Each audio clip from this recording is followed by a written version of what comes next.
Hello everyone, James Donaldson here, and I'm going to tell you at the beginning of the video this time versus the end that you can support me on Patreon as well as Instagram. Instagram is obviously the free way to support me, but it's a good way to support me, as is also free and a good way to support me subscribing to my channel so you can always see my gun-related content, because my mission is to show that guns are not scary, they're just tools, and with the right safety and mindset they can function just like your phone or anything else in your life.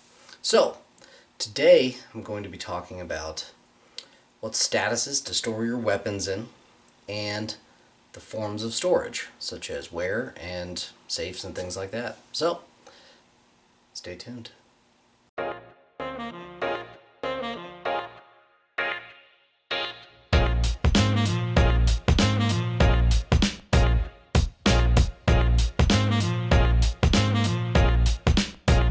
So, diving right into the meat and potatoes, let's talk protocols, procedures, and redundancies.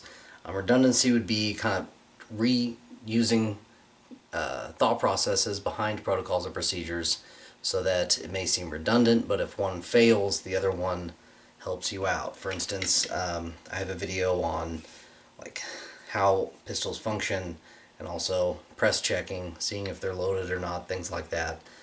You can check out my video on safety. I cover kind of various protocols and procedures. Some examples would be my large gun safe. You can of course close the door, and it's on you to lock it. And of course you can unlock it. So the door to that gun safe is never closed without being locked as well, because I never want to just close it because I'm leaving the room and going upstairs for a second, and then later on I see it's closed, but then I leave the house and it's not locked. I think you can understand where I'm going with this. So, the door is either open because I'm working out of the safe, or the door is closed and it's locked. It's never in between. This safe right here, which I don't want you to see. Oh shoot. Don't open a safe when you're holding the lid down. So, if I leave a gun in there and I need to walk away from the safe, I'm going to close the safe for two reasons. Somebody who shouldn't may be able to reprogram the safe, add a code or change the code to something they know, or they could be ending up in possession of the gun that I don't want anybody else but me to be in possession with, or my wife, something like that. So I open it, I do what I need to do, I close the lid. For me, most of my safes are kind of like the bathroom. You access it, you do what you need to do, and then you leave.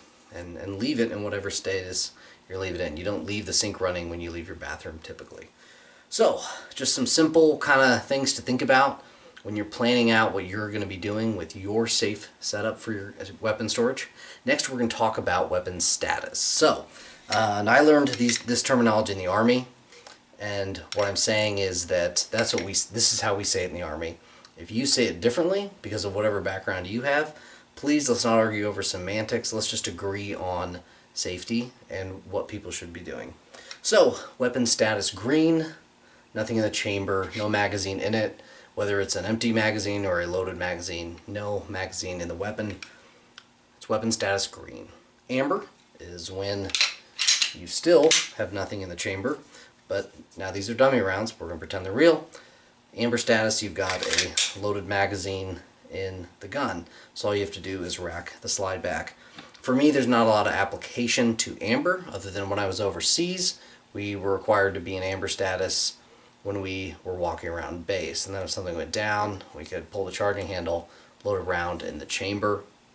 But carrying a weapon, I think, is better to already have the round in the chamber. I didn't have a choice when I was overseas, but I have a choice concealed carrying every day, and I carry weapon status red, which is a round in the chamber. This is also how I store my defensive weapons. If it's a weapon that is in a safe, which allows me to be confident in storing it weapon status red, and that only I will have access to it, or my wife, and will do it in a time of need, then weapon status red is the way to go. I want the gun ready to fire before me. Hunting, same concept as far as having the gun ready, but my gun stored weapon status green, because I'm not going to need to even have it loaded until I'm on site. And there's obviously a lot of moving things and things to do before I'm there, so the weapon is green until I'm at the location. So, getting back to it, any gun that I'm storing for non-defensive purposes are always weapon status green. That way I don't even have to wonder to myself, is that magazine loaded or not? So this gun, granted it's single shot and I don't have the ammo for it anyway currently in my possession, 22 long rifle, 22 short, and 22 long. But I always treat a gun like it's loaded. Okay, I see that it's empty. So, it's a neat gun, Winchester Model 67. Anyway, the point is that that is very clearly a non-defensive gun. That is, well, it's a family heirloom, but it is also a hunting rifle. So, I have no reason to store that red. Of course, it's single shot, so I can't really store it amber without storing it red. Anyway, point is that my guns are either loaded or they're not, for the most part. Also, my big safe, I store ammo in that safe, a lot of loaded magazines. So for like my carry gun, which right now slides on the other gun you just saw, it's stored green, and then when I'm putting it on to carry, I load it. Where my big gun safe is not in a place where I plan on using it for defensive purposes. If I have the time to get to it, I know I'll have a couple extra seconds to throw a magazine in. That's just me. So, I know a lot of people are going to freak out and argue, like, how long does rack and slide or bolt take?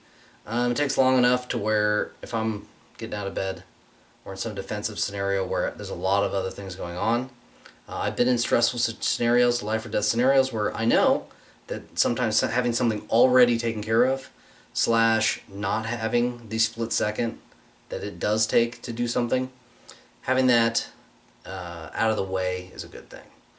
So, if it's defensive and it's in a certain location, for me, I want the gun as ready as possible. And that's all I need to say about that. So getting to types of storage. So I'm going to kind of talk about safes and location. So location really doesn't matter if it's a locking safe, but I do recommend usually that, one, a lot of safes aren't very stylish, which we'll talk about, but also added degrees and layers of security, such as obscurity, something that's clandestine, which I'll mention. Basically having it out of sight, out of mind. I make a point that I don't try to hide any of my gun stuff from my kids.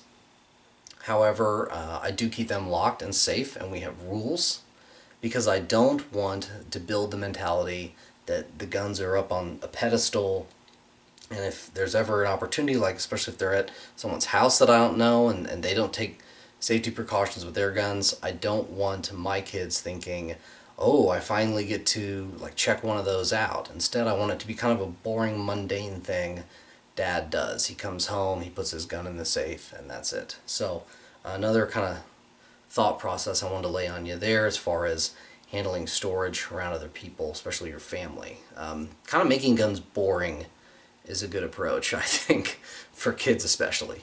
Now, types of storage, you can have different sizes. As you've seen, I've got this safe right here. It can fit in large drawers, things like that. I could take it with me traveling if I wanted to. It's got various uses, and that's what I like about it. It's that it's versatile. It'll hold, actually, depending on the size of guns, it can hold a couple guns or a gun and several magazines, a gun and a suppressor, whatever. I like it's got some versatility to it. But of course, you're going to have medium-sized ones, and I'll roll in some footage of biometric safe. And then, of course, you've got large guns, and then gun rooms, which I'll mention later. So, types of composition. Really, you're going to have wood, you're going to have wood and glass, you're going to have different types of metal. Thicknesses of metal, types of metal that they're using, things like that. So, you're really looking at storage kind of like a cabinet versus a safe. A safe is always going to have a locking method. A cabinet will or won't lock. A cabinet may be made out of wood, or you're going to see like the wood and glass. May have drawers for like throwing ammo or accessories or slings in. A cabinet is more of really more utilitarian compared to a safe, and a little bit display. I think it'd be cool to have some gun cabinets, glass, wood of course, classy with older wood grain shotguns and long rifles in there. But that for me is a display thing. When it comes to like tools and my suppressors and guns I use a lot, like this, really a safe is what that's going to be all about, because it's more, oh gosh, I'm rambling. So, let's get back on track here. Excuse me. When it comes to metal, there are some metal cabinets. Stack-On makes them, as well as some other companies. And when at first glance you might think, oh, they're kind of flimsy, they're thin metal. Well, the point isn't fire protection. The point isn't even necessarily severe anti-theft like a safe. It's really to lock it up and just keep people that don't need to be around it away from it. So, something to consider. I do think, if you find Stack-On, especially at the right price, sometimes you get good sales. It's not supposed to be some crazy cool safe. It's just simply a way of storing guns and or ammunition and accessories. Because let's face it, some gun accessories are pretty expensive. Maybe you have night vision. Maybe you just have an extra scope laying around. Maybe you have a nice pair of binoculars or spotting scope. All these things, rangefinder, things like that. So, moving on to types of entry. You're basically going to have a couple, mechanical and electrical. Mechanical is typically going to be a knob, a spinning knob, or a key as far as locking. Just opening it, it's probably going to be, you could, if it's just a cabinet, push it and it's a magnet, or just pull it open. And then of course electric, you're going to have code, buttons, a sequence, which is where there's not really any numbers, but it's just a row of buttons, and you do your, kind of like a trumpet or something, Anyway, you get the idea. And then there's biometric, two types of which, fingerprint and optic. So retinal scan. I've never seen any safes personally that are optic, but I know they're out there. I do have a biometric. It's the second one I've owned because the first one had a problem and was replaced. For that reason, if it would have been easier to get back out of biometrics, I would have done it. So if you have not bought a self-defense safe yet, don't buy biometric. That's all I'm going to say. I obviously have enough confidence in it to still be using it, but I wouldn't get into that type of electronic lock again. Now, caveats and variables. Other locking mechanisms. Well, really only know of one that I haven't mentioned already, and that's a company. I should have looked their name up before this video. I'll probably put it in the comments below or in the description. But basically, it's like Cool Walls or something, or basically they make furniture, and you can hide your weaponry in the furniture, and it does lock. You have a magnetic key that you would hide or put away wherever, and then like a mantle built into your wall that you've mounted, or something like a bookcase, things like that are going to have hidden parts to them that slide out or open up, and you can get to a defensive weapon. That's how I see the use of that. I wouldn't just store guns I use, for hunting or whatever. I would just store those hidden. There's no reason. Just, if anything, lock them up. But for defensive use, for especially money no object, I have a gun in every room of the house, but I don't. But this would be a good way to store them. That way they're safe because they're locked up. And also you have the added factor of clandestine storage, which I mentioned earlier. So, here's an example. Got this book. Very realistic barcode. And it even has, what a lot of books have, pages. Ooh. That said, on page 29, we've got this little container. And just for show, because I don't actually use this for anything with guns, got a little suppressor and a magazine in there. Where I'm going with this is ways of clandestine storage, depending on your situation, can be extremely effective, even if they don't lock like the ones I mentioned a minute ago. So for me, I actually use that for other stuff, and there's other cool things you can get, like cans where the bottom screws off. Whatever works for you, go with it. Now, I do want to talk low budget as one of the caveats, because I was very fortunate to get the incredible deal I did on the safe I have. I'm not trying to sell you the safe, so I'm not going to tell you anything else about it, but it's a very large safe, and my original plan was to just lock up my ammo. For one, because ammo is basically its own currency right now, and two, because I have several long guns, and to me, the fact that they have cases, it didn't make a ton of sense to spend an obscene amount of money on a large gun safe where really, as far as safety, I can effectively lock up the ammunition, and since most of the guns, the way they're stored, are dismantled, I mean my 270, my primary hunting rifle, I have the bolt pulled out and it's in the foam in the Pelican case on its own. It's got its own spot cut out. That's how I store the gun. So to make my guns dangerous, you actually, other than using it as a blunt object, need a degree of weapon familiarity to be able to put them apart. My Benelli shotgun, most Benelli owners wouldn't know how to put my Benelli shotgun together. So that's yet another example of my guns are safely stored because, other than, again, using them as a blunt object, they have to be put together, and then you have to have the ammo. So while I've had ammo hidden, my goal is to just get the ammo locked up, because then that really seals the deal. And of course I have other safes where I can keep a gun with a loaded magazine. However, it locks, so I don't have to worry about anyone getting to it. Well, I fell into the right deal for very little more money. I was able to get an entire gun safe. Kind of blows my mind. But the point is that there are inexpensive ways. Now, I rolled in some footage of this as well, but before I even had the gun safe, I had this electric lock on the door where basically you had to know the code to get into the storage room at all. And you have the guns basically disassembled and stored and the ammo locked up. I mean, that's saving a lot of money right there just doing that. And again, I fell into the right deal, and so I ended up with what I have. But there are inexpensive ways to store weapons. If you have the ammo, say, completely somewhere else, the guns are dismantled and stored, none of it is locked up, that is an okay thing. Gun ownership shouldn't be only for people with lots of money. There are inexpensive guns you can buy out there. Until you can afford a system of storage that you're comfortable with that locks, there are plenty of free ways to store your weapon. Now when you're talking defensive, I do recommend you at least get some kind of $30, $40 safe. I have a $40 safe. I've had it for years, since college, and it is big enough that I've locked up a couple handguns at a time as well as other personal effects. And at one point, when I had little enough ammo, I could actually store all of my ammo in that safe.